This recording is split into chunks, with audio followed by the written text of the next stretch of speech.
Hello and welcome to the Google Digital Garage today. Today we'll be doing social media strategy. This is going to be a solid, bite-sizable session where we're going to go through building a plan, engaging with the audience, and how we can actually find new customers online.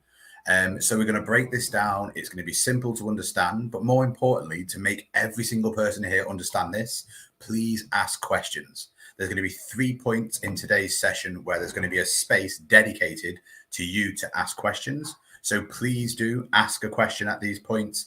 Please keep it relevant to social media strategy. If maybe there's something you think I could elaborate on, something that I've missed.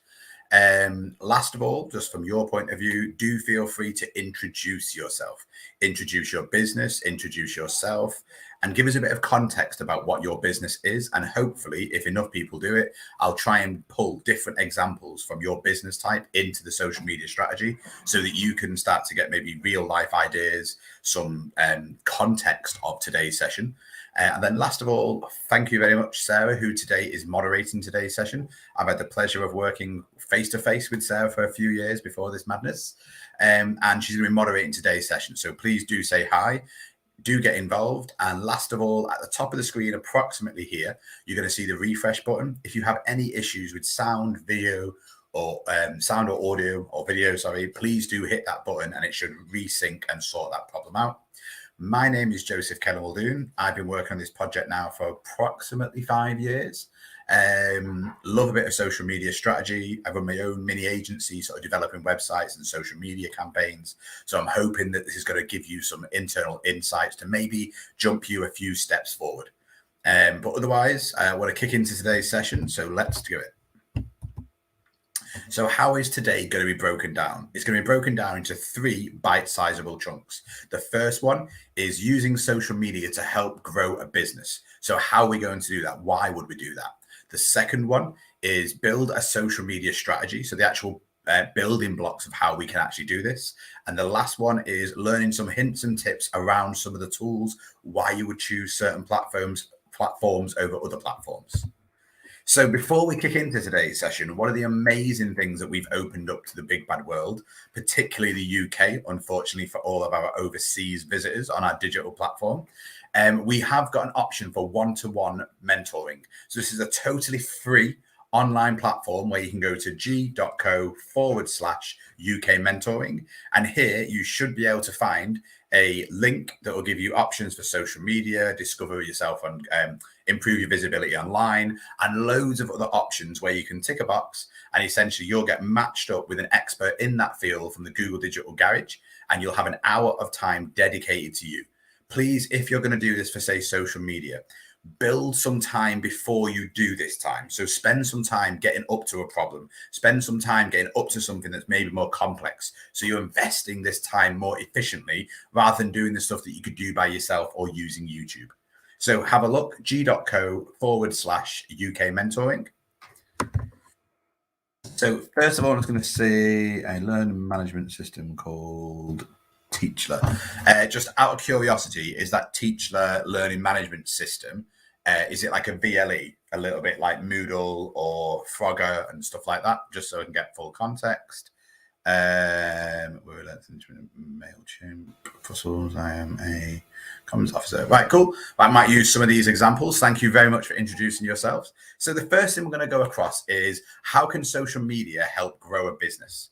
So first of all, we have to consider is the pure amount of people, and this is only based in the UK, 44 million active social media users in the UK. That means that every day, 44 million people are on social media.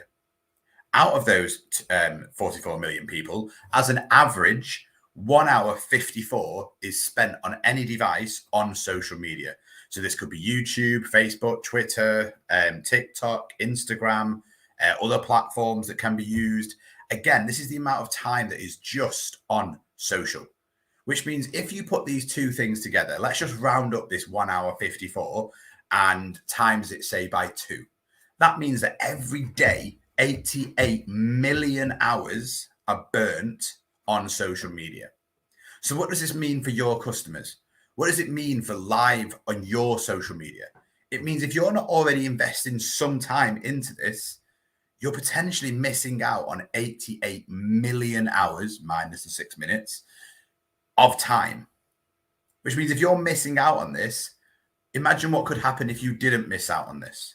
So consider the impact of this. Consider that actually this is something that could make a big impact to your business if you could find the right target audience, if you can find the right thing to be able to spike their interest and hopefully match up the audience with your product. So how does this work? As a general rule of thumb, the whole concept of social media is to generate more sales. And this could be by reaching new audiences. This could be by creating new opportunities. So, for example, being on social media, you've already got a new audience by being there. By spending time doing some hashtag research, finding hashtags that are popular locally, finding hashtags that are popular in the area that you're focusing on.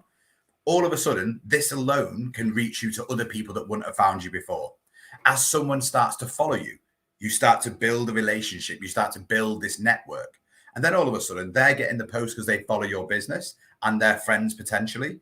As they engage more, their friends start to follow your business. So straight away, because you're on social, you're posting regularly and you're creating content that is relevant to that target audience, means you're reaching new audiences, which then means you're creating new opportunities, which then means you can target specific type of customers because you're actually getting more data. And the more data you get, the more you can learn about them. And then you can even do sort of paid social media advertising. And again, the more information you get from social media, the greater the insights, the better you can build that relationships. Even doing stuff like polls on Twitter or Facebook, asking people what they want to see from you, asking what they find interesting, building a relationship, increasing the audiences, creating new opportunities, give the audience what they want. You've got an amazing platform to be able to do this. So spend time developing this relationship to do this. Once you move apart from just sales, which is always going to be a secondary or a sideline to every post, you can also raise customer service levels. So you now have Facebook chat, you have Instagram chat functionality, you have maybe an option to book yourself online, maybe using something like Calendly. But all of a sudden, each one of these gives you extra options to interact with your target audiences, which then means if you can raise your customer service levels, they're naturally going to be happier to use you because, hi, I'm just trying to find out if you've got any more of these left on the website. It says it doesn't. When are you getting less in stock? Boom, within like, say, 10 seconds, 2 minutes, 10 minutes, they get a reply. So sorry that they're out of stock at the moment. We're actually getting a new order in this afternoon, so please come back then. You don't have to wait till tomorrow. So straight away, just by having a social media presence, you got to get given the tools to be able to improve this social media presence. By having these two-way conversations, it shows that there's a face behind the brand. It shows it's not just a digital thing that exists in the ether. But this then gives you an opportunity to show a new side to your business. You've got the customer-centric side. You've got Instagram stories. You could do some behind the scenes. You could do some additional research into this and find out actually that more people watch Instagram stories than they do your posts. All of a sudden, maybe you start to do a bit behind the scenes. Maybe you find other local influencers who are maybe sharing some of your content or sharing some of your audiences, which is going to bring them in and going to bring their audience in, sharing your audience with them. But more importantly, it gives you opportunities to not just be sales, sales, sales. Hey guys, today we're going to be releasing a new product. Can't wait to show you at 12 o'clock today. We'll be dropping it about then. All of a sudden, loads of people saying, really excited. Can't wait for your trainers. Can't wait for your whatever it is that you're going to be talking about. So for example, we've got a learning management platform. It could be, we'll be dropping today some latest innovations on our platform that's going to make teaching so much easier when it comes to marking, when it comes to tracking attendance. All of a sudden, all the people that invest in this product, all these people that follow this product are quite happy. Oh, what's going on? What's going on? All talking about it online, maybe hitting some hashtags, but people are talking about it all because you've got an option to share this information online. But this then means that as you build your community and all of these things happen, you're showing a different aspect to your brand, which is an amazing thing to have the option to do. Improving your marketing, obviously, it's going to help you get noticed on search. The more you type in keywords, the more you're posting, maybe the more blogs that you're linking to, the more social media content that you're creating, you're using words in your posts, you're using words in your descriptions, you're typing in the comments. This is all available via search, which means when someone does type in best VLE or best learning management system or great learning management system for teachers in Venezuela, all of a sudden, this now gives you this option because on your homepage for your website, when you're talking about it, it's mentioned. On the homepage for the VLE, maybe you've got these terms repeated in the metadata so that you're pinging up across different parts of the internet. But it then means that organically you're getting found more because you're talking about it more online. It's on your website. But then all of a sudden, this now means that you're getting higher relevance. You're getting more people finding you because you're spending time advertising this fact. The more things you spend on this, the more time you spend doing your social media, means you've got a better way of attracting people to your site. And that should be the whole goal here. It should be advertising social media, drag them to your site using call to actions, interesting content. They then go to your site and then they hopefully go down your purchase funnel, your trial funnel, a way of you interacting with that audience. But this then means that you can gain valuable customer insights. This now means that actually, the more people we have going to your website, you get more insights through analytics. But even just on social media alone, you know what gender they are, you know what age they are, you know what their interests are. You've got life events. So all of a sudden, all of these gaining of insights means you know more about your customers. So if you think you're talking to 45-year-old men about education, but you go on your Facebook and you find that most of your audience is women, and it's 25 to 34, how could you change the way that you do your marketing? How could you change the way that because you now have this additional information that you can try and attract these customers to engage more? Could you use a different platform? Could you make it maybe slightly younger talk? Could you use different examples? Generally, people that are older are probably going to be higher up the ladder when it comes to careers. So could you target at classroom teachers or heads of departments or head of school, assistant heads, the people that actually buy it? You could use LinkedIn to find certain job titles, which means they're the people that can make these decisions versus the new NQT, a newly qualified teacher who's maybe asking for it but doesn't have the actual power to buy it. So each platform has its own valuable insights that keep you going. But more importantly, each platform also gives you the option to keep an eye on your competitors. You don't necessarily have to follow them on Twitter, but you can add them to a private list. But this then means that you can see what they're doing. Have you missed something? Is there something that they're talking about that you're not? Is it Education Day this week? Is it Education Day next week? Is it Book Day? Whatever, there is something that you can link to your business because there's a day for the year for everything these days. It then means you're opening yourself up to follow those hashtags, for people to follow you, to you to keep on top of certain topics, for you to be able to keep up to date with these topics, which then means you're more in line with your target audience. And literally just going onto Twitter and finding competitors and looking at their Twitter feed is a basic way of doing this. Have a look at additional tools, stuff like SpyFu, stuff like SEMrush, even just go into Facebook and typing in Facebook ad library. You can then see what physically your competitors are advertising. You can see what they're doing with their adverts as well as their organic feed. So start to spend this time just dedicated to actually carrying out tasks that are going to give you a key edge above your competitors. The questions that you might want to ask are my posts on social driving people to my website? If you are not asking this question already, please start asking yourself this question. The more you ask yourself this question, the bigger the answers you're going to get. So if you don't already ask yourself this question, stop, write this down, take a print screen, take a picture, but make sure you ask yourself this question, because the whole concept of social media is not just to be social, it's to drive more traffic to your website. And if you can work out that on an average, 100 people come to your social media every day and only 5 people go to your website, well, how can we increase that percentage from 5% to 20% to 50%? And now 50 people are coming to your website. And if you've got 50 people a day coming to your website from social, 50 a day from organic, that's 100 people. If 100 people a day are coming to your website and you've got a 10% of people going to your shopping basket and only 10% of them buy, that's only one person a day. But imagine if you increase your social traffic by 300%. All of a sudden, you've got 350 people a day coming to your website and 10% of them all of a sudden it's 3.5 people a day. You increase your organic traffic because you spent time researching this. You've got 700 people, that's 7 sales a day. All because you're asking yourself this question: what are my posts on social media? Are my posts on social media driving people to my website? And then you can start to research why they are.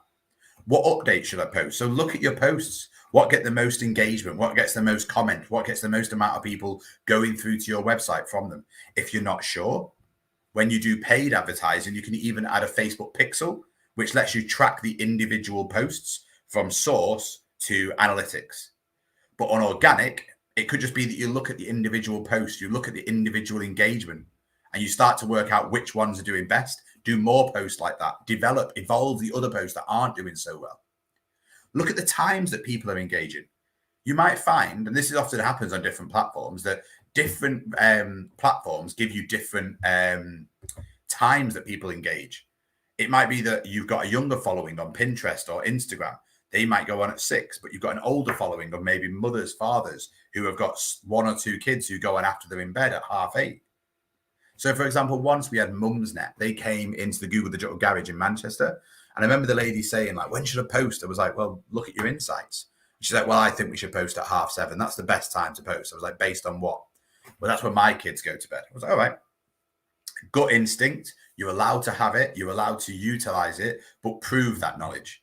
Went onto the insights, found about 8 to 8:15 was the best time. She was a bit shocked by this because it was like not what she expected. But then she did a poll and asked people, when do your kids go to bed? And because their kids was, and then what age are your kids? She found out that a lot of her audience were sort of 30 to 40 with 1 or 2 kids who were a little bit older. So sort of anywhere between 6 and 12, which then meant the kids went to bed later than her kids that were under 6. But that then meant that she then posted at a time that was more relevant to her audience, which then increased the amount of engagement because it was fresh content at a time when people are going online, which increases the amount of engagement because it's higher up the pile rather than on at 2:30 in the afternoon and you have to scroll a long way to see that. So consider the times that you post versus the time that your audience are online. Use data to do this. Don't just use your gut instinct. Then have a look as well at who are your most influential followers. On Twitter, for example, you can literally just go to, I think it's settings, followers, and then order. And then you can see who are influential. Are there anyone there that are micro influencers? Influencers, just big ones. But all of a sudden, you can have a look at local ones and see, is there ways that we could work together? Could we share our audiences? Are there other business coaches in the area that you could engage with, do a shared podcast with, do a webinar with? All of a sudden, their audience are your audience are their audience. Choose your audiences and choose the people you actually work with carefully, because it could be that it works the other way where you could give away audience members. But at the end of the day, the more that have you online, the more likely they are to come to your website. And remember, attention spans are short. Just flicking through my phone, got a bit bored. Oh, sorry, you're still there. It's literally the speed at which something can happen. I always think about this in terms of a goldfish. You've got to make sure that the attention span has been quick, has grabbed that attention very quickly, because goldfish forget very quickly. So every time you're doing a post, think about how you can keep that attention, how you can grab that attention, how you can convert that attention. There's a lot of competition online of other people doing this. So what are your posts going to do differently? Look at their posts, decide what's going well, what doesn't go well. How can you mimic this if you find something that is going well? Is it questions? Is it polls? Is it engagement? Is it stories? Learn from what they do. Learn from how you got things good and things gone badly as well. And remember, it's not always free. So first of all, if you spend time making organic content, it's great. You're doing 12 posts a week, you're getting engagement, you're getting 10 followers a week steadily. But if it takes you, say, for example, 3 hours to do 12 posts and schedule them in using the Facebook tool, the Instagram tool, ask yourself the question, what are you worth per an hour? What are those followers worth per an hour? So if you're getting 10 a week, that means that each week you're doing 3 hours of work for 10 followers. Sometimes it's worth considering paid advertising, because you'll get buttons that help people engage, help people like, help people follow, give them a shortcut. And it might cost you 20, 30, 40, 50, £100. But if you're getting 1,000 followers for every £100 that you're spending, that same amount of time in organic content is 3 hours times 10 followers every week, which means to get to 1,000, that would be 10 hours. To get to 300, wait, 3 hours. So 10 would be, 1 second. So 10 would be 1 week with 3 hours of time. 50 would be 5 weeks with 3, 6, 9, 10, 12, 15 hours of time. And then that would mean it'd be 30 hours of time to get to 100 followers. But £100 could, and you would dip your toe in the water, see how it goes, could get you 1,000 followers, which means that time that you spent just getting it from organic actually isn't well time spent. And if that 1,000 followers means 10% of them come to your website, that's 100 people extra to your website, that's more sales. So start thinking of these metrics. It's called a sales funnel. And sometimes you can get sales from organic, sales from paid, sales from affiliates, sales from social, sales from email campaigns. But if you're driving more people to the top of the funnel at your website level, more people come out the bottom. And if you can make this wider, the bottom of your funnel becomes wider. So then all of a sudden, you've got 1,000 people coming in, 100 people buying, 10,000 people coming in, 1,000 people buying. And if you start to work this out, £100 gets you 1,000 followers and you're getting extra money. If I put £1,000 in, would it get 1,000, 10,000 followers? And sometimes you've got to play the maths. It's not that simple. But often these things repeat until a certain point where the curve starts to lower. But then you might have to mix things up. And remember, once it's public, it's public. Like a lot of our celebrities online, like a lot of people who are in the media, the history bites them in the backside. So once you've posted something, remember, even if you delete it, it's not impossible that somebody else could use that information. Somebody else could find that and take a print screen of it, even though you deleted it or you posted it accidentally. Just remember, once it's public, it's public. So we're going to pause for some questions here. So we've got, there are tools for hashtag research to find the newest terms in your business. What? I use as a question to find the newest terms of your business. I would just use tools, for example, even for example, on Twitter or Instagram. If you just put hashtag and then type it, it tells you how many people follow that hashtag. That's a really easy way of doing it. A better way of probably doing it is to look at your competitors who have already done that research, look at their posts and see what hashtags they're using. And you might think that's a little bit of cheating, but it's not. It's just competitor research. Often the big boys have done some of the searching for you. They've spent the time researching these hashtags. There's no right or wrong way of doing this, but certainly worth considering. How do you decide on topics you post about on your social media? So you've got to consider what it is that your audience want to hear about, what it is your audience want to read, engage with, find interesting. So, for example, you could do some research using Google Trends to be able to find out what's trending right now. You're going to have a look on social media, see what else is going on. It could be that you loosely base it around your pillars of content for your website. So if you're writing blog content, you're writing content that is relevant to your keywords for your website. So it could be that you need to write keywords to be able to then, research keywords to then write content about them to add it to your pillar of content. If you Google HubSpot pillar content, it'll give you a really good concept of how you can build content for your website that's relevant. But more importantly, this then means you can start posting social media content about this, asking people what they want, doing polls. What do you want from our business? How can we help you engage with us more is what you're asking. But the question is, what could we write that would keep you interested? What are things that you want us to talk about? Underline level, what do we do to keep you interested? What keywords can we write about that are going to mean that we're going to get more engagement and more sales? Some really good questions, though, people. So research the trends, research what's going on, use hashtag research, and also do a little bit of competitive research. So how to build a social media strategy. So there's 5 steps that we're using to sort of discuss this. The first one is audience. So who are they? The business goals, what it is you're trying to achieve, which social media platform and why, the tone of voice you have on those platforms. So that's how people see you. I always say the tone of voice is, if people would talk about your business behind your back, what would they say? And then what is success? So what do you define as going well? It's great you've got an audience, you've got a goal, you've chosen the platform, what you're talking about. I've got 5 people buying something, great. But have you said you've aimed for 5 people? Have you said for £100, I want 10 people? For £1,000, I want 100 people buying? If you don't preset what is successful to you, how do you know how well you've done? So ways of doing this is to consider defining your audience. So who are they? You need to understand who your audiences are to be able to write content for them. So ask the question, what are they into? Who is it? What is it that influences them?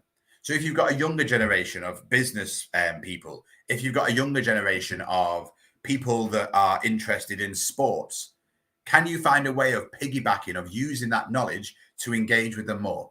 Think about this with like dominoes. When the World Cup was on, for every goal or every night that England scored a goal, they did buy one, get one free on pizza. They gave away something like 800,000 plus pizzas, gave away. Do you think they lost money on that? Yeah, they have to have because they gave away pizzas. But all of a sudden, thousands more people were buying Domino's because it was buy one, get one free. And how many more of those thousands of people came back and bought another one the week after? Or said, we're going to do it again if England play on Tuesday. If England don't score, they're still ordering a pizza. It's not buy one, get one free. So all of a sudden, they've looked at what influences them. They've looked at what they're into. And they've found niches to engage with this. So when are they usually online? Check your insights on your Facebook, Instagram, Twitter to see what's a popular time for them to be online. Find out which social media they use, depending on their age, depending on the content, depending on their interests. It could be that, for example, stereotypically, women generally use Pinterest more.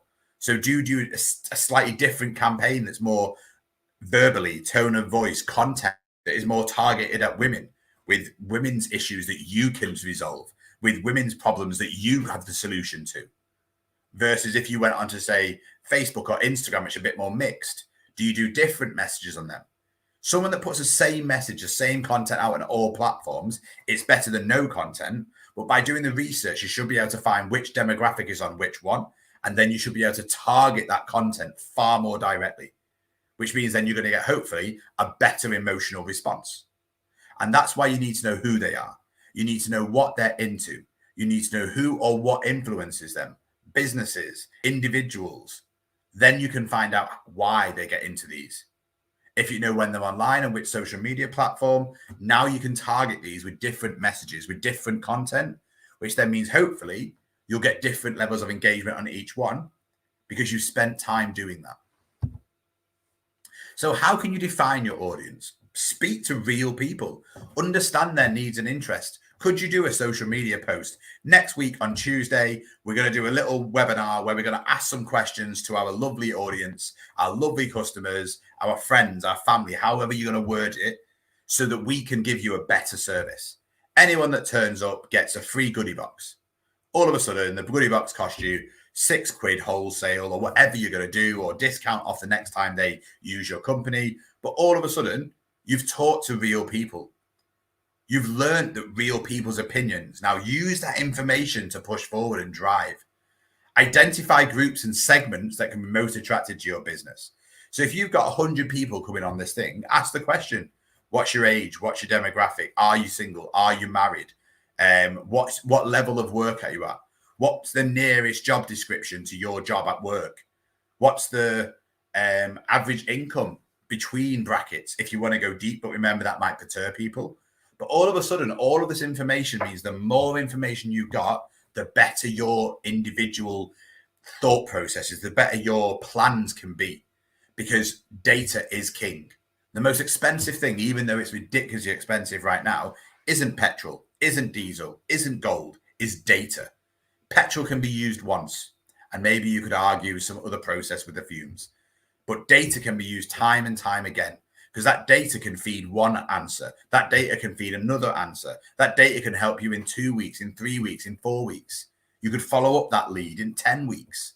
But all of a sudden, it all started because you had a contact form on your website, because you did a Twitter feed online, and you messaged every person that did it you with a generic message, but 15 of them got back to you because you offered them 3%, 5%, whatever discount.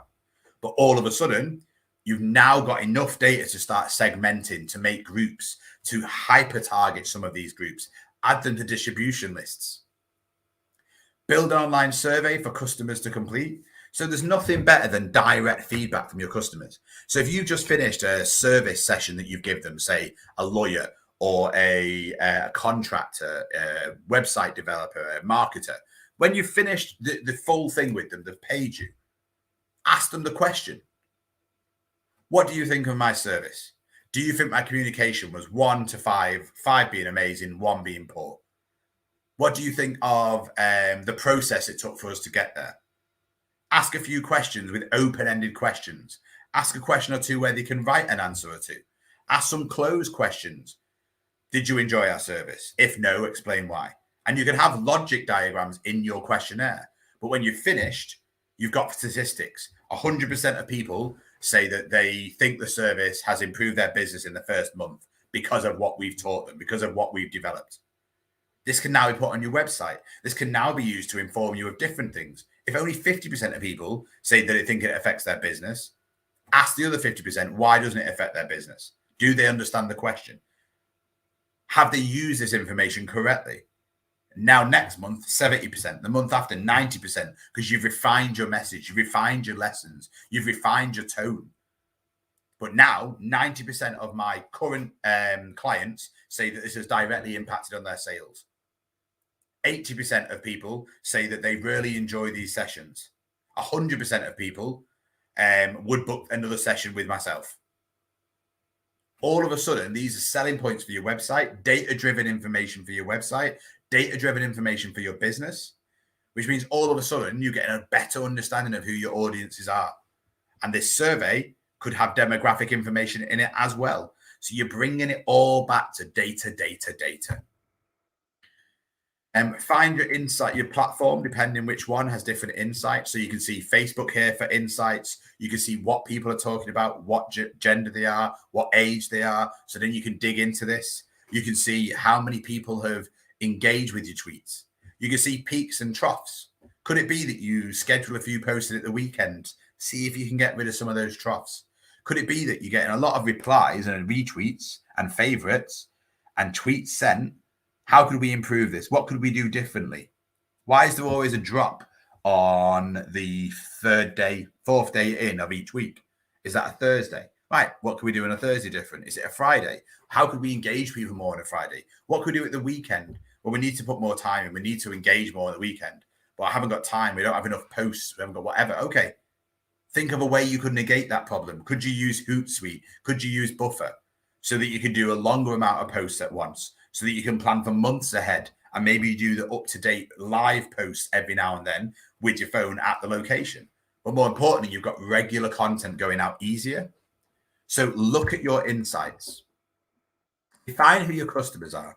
So when we're talking about not just define who your customers are, so define your goals for your customers, you can have multiple goals going on at once. So give better customer service.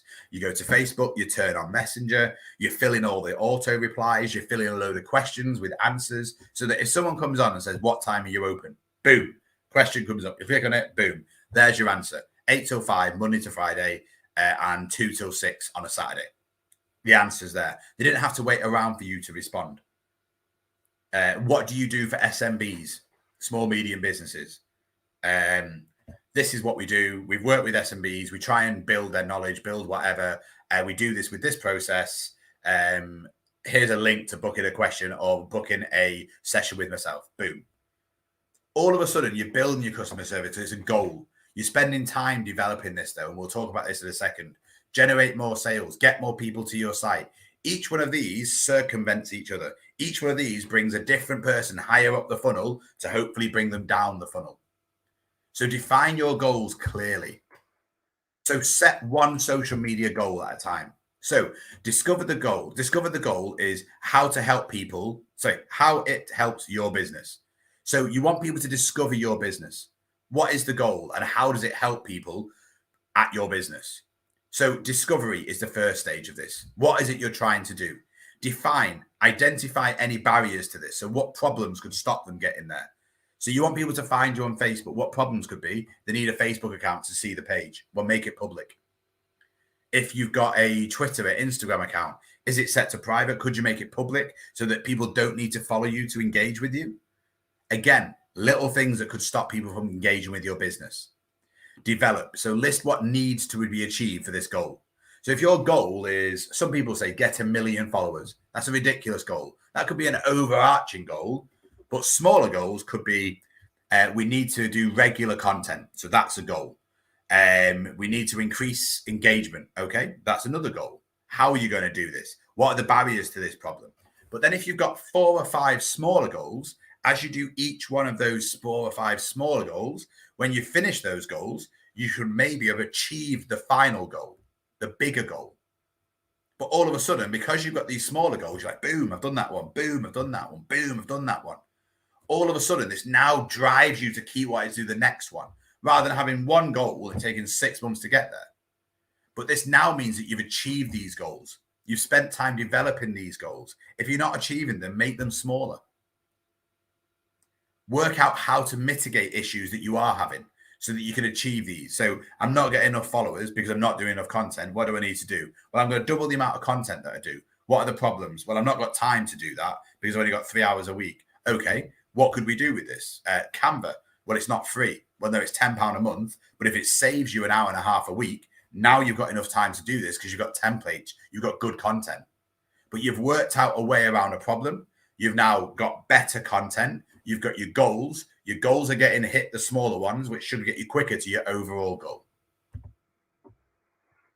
So once you've done this, you can then start to choose your channels. So once you know who these individuals are, once you know what it is that they are talking about, once you know who they are, you can now start to target these individuals to start to go, actually, right, I know who they are. Are they business focused? Are they lifestyle focused? So are they flipping this way? Are they flipping that way? Am I going to start selling this as a lifestyle? Am I going to start selling this as this is the best thing to improve productivity? This is the best thing to wear while you're in the sun. Someone lay there looking absolutely on point with a hat on, with your sunglasses on, not glaring, not squinting their eyes. Again, the reason I say this is if you do flip-flop between business and lifestyle, people follow you for a reason and people get confused to what the message is going to be. So start with one post. That's the easiest and the hardest thing to do. It's the easiest because you've got to do it at one point, but it's the hardest because people overthink it. But do a post, do some research, do a decent image. Can we do a video? Can we make it look good? Can we go to Canva, make it look even better? Do a short video, use some of the tools, some of the elements. But all of a sudden, this now means it optimizes what it is for your business. It optimizes your business to your public. And if you know what they're into, so the business-focused business, then don't do lifestyle posts or do them every now and then. Don't just flip between them about one. It might be that a weekend you do that because they're looking for more lifestyle-based things. Keeping it relevant when things happen as well. But choosing your channels carefully, there's a reason for this because each channel needs a different strategy. So Twitter is a great quick-fire PR tool. You've got a nice profile, you've got a header, you've got a name. You can align that up with your business. You've got hashtags so you can join in conversations. You can see what hashtags are popular by doing a little bit of research. They can ask you questions live. You can add questions to your stories. You can run polls to find out more about them. So Dollar Shave Club literally did this poll where they said, how often do you want a razor? Once a month. Okay, that's what we're going to do. And that's how they built their business model. How much do you want to pay for it? $1. Okay. But they don't make all the money just from $1 razor every month. They upsell. They sell cream. They sell balm. They sell razors. They sell mustache coloring. They sell everything that you could do. But all of a sudden, it's called Dollar Shave Club. And the audience decided on this. But this then meant that they get greater engagement. They don't take themselves too seriously.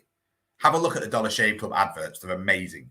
They're funny, they're quick, they're a bit silly, they're a bit sort of man silly in terms of like, it's sort of, some of it is a little bit immature, the humor, but at the same time, who are they targeting? Men. Men, as a general rule of thumb, are deemed as a little bit less mature than women, don't grow up as quick, but then they find it funny, which then means they find it engaging. They find it engaging, they like it, they comment on it, their friends see it, they buy it, their friends buy it, their friends' friends buy it, boom. Because they know who their audience is, because they ask questions directly to them. This increases engagement, gets you more retweets. Hopefully, you can then start to think, well, what is it I want people to see? Well, use the pinned tweet so it sticks to the top of your profile. Start to utilize these tools that are on Twitter. Facebook is more the customers find about you. So you can put links to your website. You can put your opening times, your contact details, call to action. I want pasta that's got cheese melting. I come to this site called Proper Tasty, and I'm like, ooh, melting pasta. I click the video. The cheese starts to melt on top of the pasta. I'm like, ooh, this is what I want. A picture wouldn't do that. A picture speaks 1,000 words. A video speaks 1,000,000 words. Words speak one word. If I'm looking for good food, I want examples of good food in front of my face. I want the option to buy now, order this now, find out more about our takeaway, our restaurant. But all of a sudden, you can do this because it's got buttons that optimize this.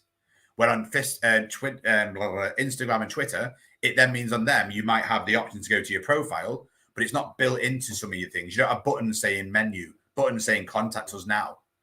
And it's these things that optimize why each platform is better than the other. And again, your videos, your GIFs gives you extra ways of doing this.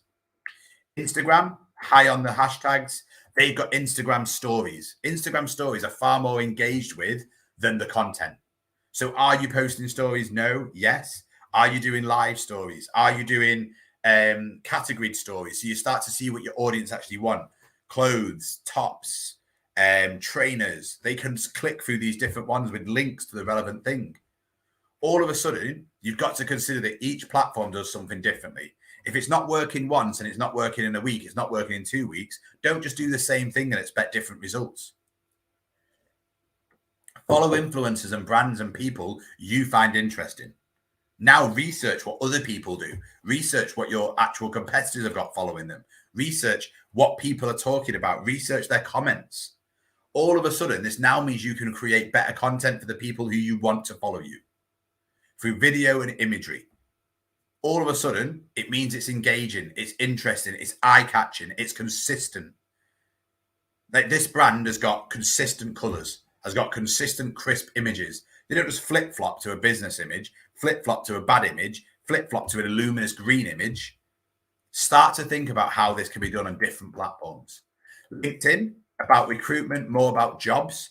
But this means you can connect with different people. But different to this is where Facebook has got life events and Facebook has got interests. LinkedIn has got the names of companies, has got their job titles, has got a vague idea about earnings for those job titles. But this now means that you can create content for your company that suddenly becomes search engine friendly because you've got more text on LinkedIn. It's not just about 1 or 2 words. You might want to write an article about this. You can add your business as a business page, showcasing your business in its best light, showing behind the scenes charity things you do, other things that you do that's going to keep people engaged, sharing your product news, thought leadership, videos of how you've helped the world, videos of lessons that you've learned, demonstrating that you're human, that your business has been grown like any other business. But again, LinkedIn gives you a different way of doing this. So if you're trying to sell to people who want a holiday that's worth £10,000, you're probably not going to sell to the average Joe. So you can literally create content and message people who have got a job maybe as director of a company or upper management or leadership. And then you can target them using ads as well, which means you're spending the money on people that can afford the holidays that you're trying to sell. What's great about this is you can link your people on here. People can talk about you. People can comment about you. Other people talking about you is stronger than yourself. That's basically a recommendation. But that now means that we can start to build brand advocates. We can start to build a little army of people fighting our battle. And this is what happens when it comes to LinkedIn. You've got people that are loyal to their brands. YouTube, often not thought of as a platform where people will actually use it socially, but it's the biggest social network in the world. Everyone links their videos from YouTube to this. People leave comments, people engage with it. But what's really interesting is that you use YouTube as your central point to link to all those other platforms. So video sharing site, product reviews. You can literally get people to do live product reviews, upload it online, link it to your website. But the main thing here is you giving your opinion, is you developing thought leadership so people can start to believe in you, come back to you, listen to your live videos, listen to your content that you've developed over the weeks, the months, and they start watching everything back. They start to invest time in you as a brand. But you have to make these videos quick, snappy, engaging. Within the first 3 seconds, got the point across. The first 7 seconds, they're watching, they're listening. But this now means that these videos are useful. It now means that these videos are something they value, which means they will then come back. Look for potential collaborators to help grow your channel. So other people that are maybe sharing some space that you're in, bring them into the channel, ask them questions, do an interview with them, see what they do, see how they grow, see how they've struggled. Very honest content that engaging with your audience means that they're going to come back. Step 4 is your brand and your social voice. So your brand guidelines. I personally recommend with brand guidelines have 3 columns. Have the Hall of Fame, the Hall, and the Hall of Shame. And basically, where does your logo exist on Facebook, Instagram, Twitter? Is it the bottom left-hand corner, top right-hand corner? Which logo exists if you've got variations? Is it going to be this big, this big, this big? So you know where it exists, what size it's going to be, what color it's going to be. What fonts are you going to use for your social media posts? If you use stuff like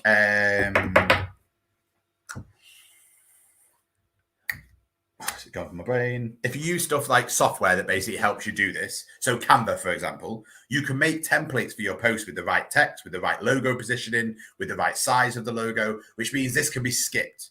But if you're doing this differently, it could mean that you always say bottom left-hand corner with a 50 by 50 image with a slight fade of 25. But all we're saying here is that it gives you ways of meaning that if you got ran over by a bus, somebody else could still do your social media posts. You can have it in a file called ran over by a bus in emergency use only. But now people know how to do it. The Hall of Fame and Hall of Shame idea is when you do this, you can start to see, well, the do's and don'ts and the type of images that I've used and the type of posts that I've done really well. I've got 1,000 engagement. Hall of Fame. I've done this one, which I thought was the same. 3 people have engaged with it. 100 people have watched it. What have I done wrong there? Right, let's look at the Hall of Fame. Let's look at the Hall of Shame. Watch those videos. In the first 5 seconds, I've dedicated to what I want. I've dedicated to what this is going to be about, this video. It took 12 seconds on this one. I've learned a lesson. Hall of Fame, Hall of Shame. Hall of Fame, Hall of Shame, sorry. But that brand pack now means that you've got examples, you've got keywords. Have a look at writing for social media as well. This sits perfectly in line with this course. It goes a little bit more into the sort of words, the terminologies that you could use. But once you've matched up your brand guidelines with your logo, your fonts, your colors, your style of your images, it now means you're making consistent content, which is why people came to you in the first place. Choose if you're going to be friendly or provocative, fun, serious, formal, casual. So Donald Trump was often very provocative, very serious, and formal. And people followed him for that reason. But if he started to suddenly be like, everyone's my best friend, there's no such thing as arguments, there's no such thing as disagreements, fake news, real news, news that I talk about, people will be like, but you've dedicated to being this persona, this person. Why are you now being someone else? So think about your brand. Are you trying to be fun, friendly, provocative, serious, formal, casual? Write them down, decide what it is going to be, and stick to that as a general brand. So, for example, here, we've got pictures of females doing things that are not very stereotypically female. And you might think, what you want about? Well, women boxing is coming to fruition recently, but it's got a woman who's a little bit sweaty. God forbid she's a little bit sweaty because she's been doing a workout, but it's saying under these gloves is a beautiful manicure. It's playing on that juxtaposition of actually beauty and strength can exist. I also know the offside rule, playing on that ridiculous analogy that women don't understand the offside rule. But this is a campaign called This Girl Can. The logo centralized, the text the same font, a powerful image in the background with a solid quote in the foreground.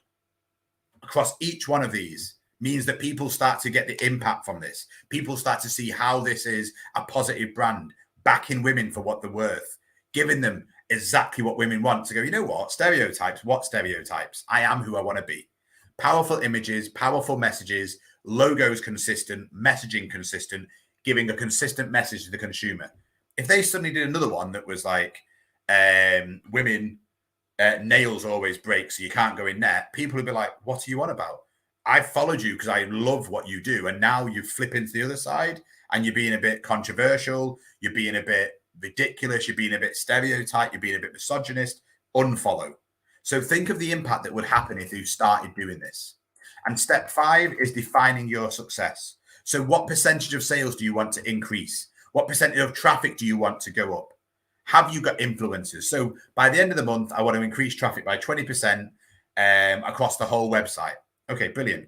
By the end of the month, I'm going to contact 20 influencers with the hope to do a podcast with 10 of them to increase the amount of people that follow my podcast or watch my show by 20% by 6 months, by 1 month.